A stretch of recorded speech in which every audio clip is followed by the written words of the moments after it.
Donald Trump versus, well, just about everybody. The president took the world stage today addressing the United Nations General Assembly in New York. The speech he gave was, shall we say, light on diplomacy. What is the purpose of the United Nations? For now, all they seem to do is write a really strongly worded letter and then never follow that letter up. You're destroying your countries. They're being destroyed. Both the immigration and their suicidal energy ideas will be the death of Western Europe. I'm really good at this stuff. Your countries are going to hell. It's climate change. Because if it goes higher or lower, whatever the hell happens, there's climate change. It's the greatest con job ever perpetrated on the world, in my opinion. Best-selling hat. Trump was right about everything. And I don't say that in a braggadocious way, but it's true. I've been right about everything. I don't say that in a braggadocious way. I was just right about everything. Let's get off the sidelines and head into the arena. Our panel is here, along with CNN chief international anchor Christiane Amanpour. Christiane, so much to dig through. Which one of these doors would you like to open?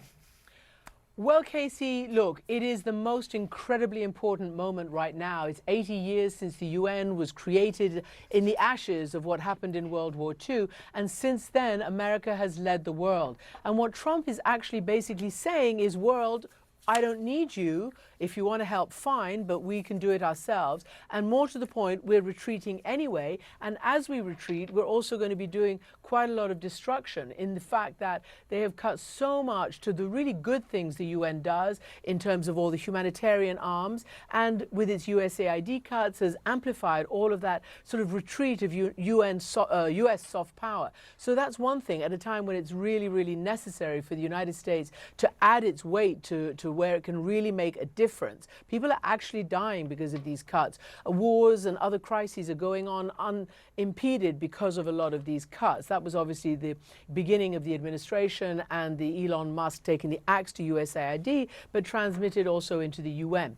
On the other issue, of course, war in our time is at a terrible, terrible height. He said that he's solved about 7. You know, there's a lot of dispute about that. The real wars that are really taking a huge amount of US, European, NATO, Middle East attention are Israel's continued war on Gaza and Russia's continued invasion of Ukraine. Up until now, President Trump is essentially elected to say a few things about Putin or sometimes, Netanyahu, but never to put the weight of the presidency behind, leveraging that weight to stopping these wars and to getting those leaders to actually listen to the U.S., who has the unique leverage. Today, he did say things to President Zelensky and to the assembled press about what he would be willing to do. He said that, yes, given Putin's provocations, escalations, testing NATO, he did think NATO countries were perfectly entitled to shoot down flying objects, including Russian planes, if they strayed into NATO territory. Can I actually stop you there? Because we have that soundbite. I'd like to play it for everybody, and then please, we'll pick it up on the other side. Let's watch. The biggest disappointment, but I think that'll happen eventually, is the Ukraine and Russia situation. But we've settled. I thought that was going to be the easiest one because of my relationship with Putin, but unfortunately, that relationship didn't mean anything, unfortunately. So there you have it. What do you take away from that? Well, it's another construction. He said a few other things when he was with President Zelensky. He kept giving Putin yet another deadline, but also acknowledged that Zelensky had really been fighting like his people. The Ukrainians had fought really, really valiantly to not collapse under the consensus that, Ukraine was going to collapse or have to capitulate when Russia invaded. The question really is, what happens next? Words are one thing. It's good that he had a good meeting with Zelensky, unlike the one in the White House many months ago. That's good. It's good that he says that U.S. and NATO should challenge the repeated tests that Russia is making to their, to the NATO alliance. On the other hand, on other big issues, he basically said, as you played, you're all going, your nations are going to hell because of untrammeled immigration. And then he went on about this gigantic green energy hoax and peddled a lot of conspiracy theories from that very important international platform, and said that all those nations were going to fail by trying to ameliorate what is actually climate change that's having a destructive effect on our planet. And he was denying the science and bigging up those conspiracy theories. So that was on the negative side. All right, Christiane Amanpour, really appreciate your reporting today from New York. Thank you so much for being with us. All right, our panel is here. CNN senior White House correspondent Kristen Holmes, the political reporter and author Molly Ball, former Deputy Special Assistant to President Biden Dan Coe is here, along with former Republican Congressman from Michigan, Peter Meijer. Welcome to all of you. Thank you so much for being here. Congressman, I would like to start with you just in terms of this United Nations speech. And we should also mention, for those of you who, in the last week or so, have debuted our text chain here, there's going to be additional analysis, reporters in there. We're going to let them do their thing. If you're watching on mute, it'll be great for you. If somebody says something that jumps off our screen, we'll read it here, but otherwise we're going to let them do their thing. But Congressman, the things that we heard from the president in this speech, I mean, was, I feel like we say a lot, like it's Donald Trump unleashed, but this is a new version of this president for this second term. I mean, what was your reaction to how he conducted himself there? There are plenty of elements that wouldn't be at all, out of character for a campaign speech, or where you hear at one of his rallies, the regurgitation of the greatest hits. But he said two things that I thought were important to note. One, the difference between, empty words, and that's not how to solve wars. It's going to be action. And then number two, a pretty stinging criticism of the degrowth mentality that I think has taken over Europe. And the two are very much linked. He talks about the energy sanctions against Russia, but at the same time, how much the European Union continues to buy their oil. And you have Germany continuing to shut down nuclear power plants funded thanks to green groups that are funded by Putin on the one hand.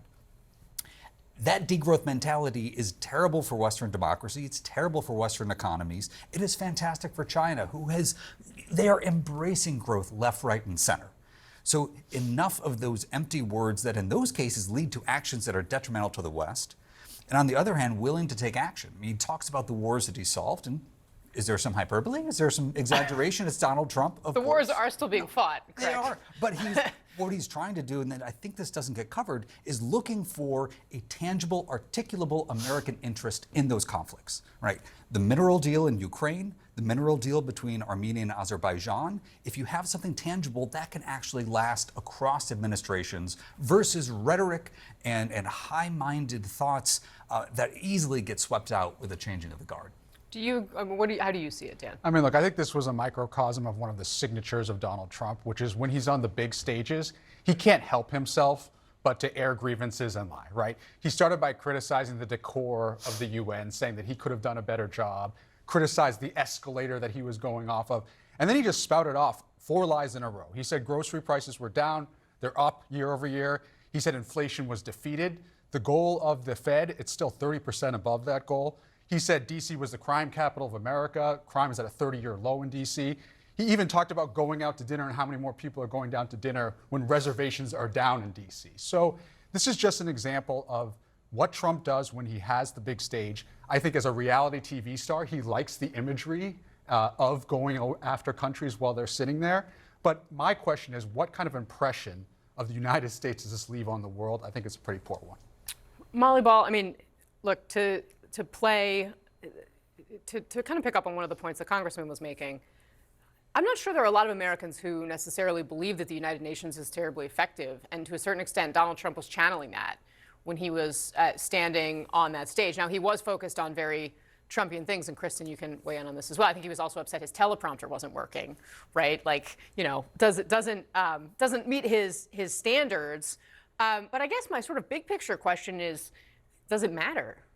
Well, look, on the one hand, plenty of presidents have advocated for reforming the UN, and the sort of physical decrepitude of the UN building is a vivid metaphor for an institution that a lot of people do see as not succeeding in keeping pace with the needs of the world in this moment. Although, as Christiane pointed out, much of that is because of things that America has done. I think at the same time, you know, you mentioned, Congressman, the distinction between words and actions, and I think that that is something that world leaders are accustomed to at this point, of seeing Trump's actions as far more significant than anything he said. And to that end, nobody needed this speech to know that America was pulling out of or radically reconfiguring the liberal world order, right? That is something that has been demonstrated to all of the leaders in that room in so many ways since the start of President Trump's second term. So for him to get up there and say it just sort of puts an exclamation point on something that I think all of the leaders in that room have already felt on a very visceral level.